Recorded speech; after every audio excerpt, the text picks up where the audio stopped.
ده چې میږي الا آیتونه او لا حکمت ډک نصیحت څخه په ټول ولو. إن مثل عيسى عند الله كمثل آدم خلقه من تراب ثم قال له كن فيكون. بیشک د عیسی علیہ السلام مثال د الله تعالی په نزد د آدم علیہ السلام د مثال په شان دی. الله تعالی هغه د خور پیدا کو بیا یې هغه ته وویل پیدا شه پس پیدا شو. الحق من ربك فلا تكن من الممترين. حق د تو د رب له طرفه دی نو د شک کوونکي نه مه کېږه. فمن حاجك فيه من بعد ما جاءك من العلم فقل تعالوا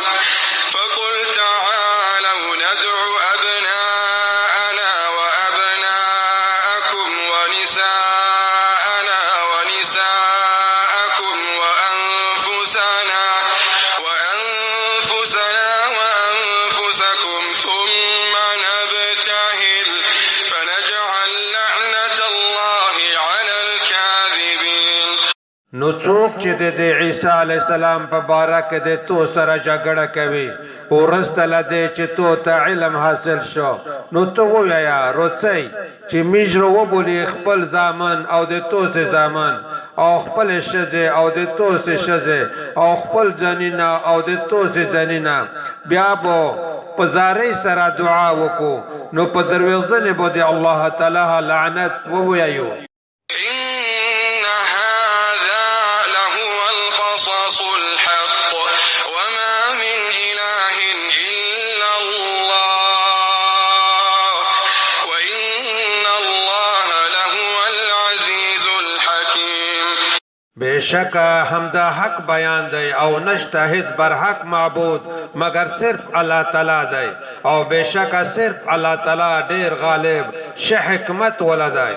فإن تولوا فإن الله عليم بالمفسدين.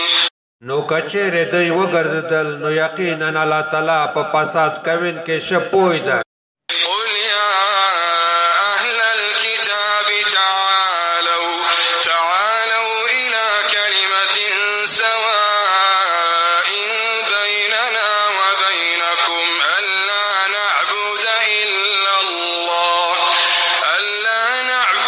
إلا الله ولا نشرك به شيئا ولا يتخذ بعضنا بعضا أربابا من دون الله فإن تولوا فقولوا اشهدوا بأننا مسلمون. اے نبی صلی اللہ علیہ وسلم تدی ته ووایه اے اهل الکتاب داسې کلمې تروشئ چې د میش په منځ کې او د توسې په منځ کې برابر دو دا چې عبادت به نه کوو مگر صرف د الله تعالی او د هغه سره به هیڅ شی نه شریکوي او د میش بعض په بعض نور لره د الله تعالی نه غیر پالونکي الله نه نیسئ. نو که دوی وګرځېدل نو توسې ورته ووایئ چې توسې په دې ګواه شئ چې یقینا میږ مسلمانان یو.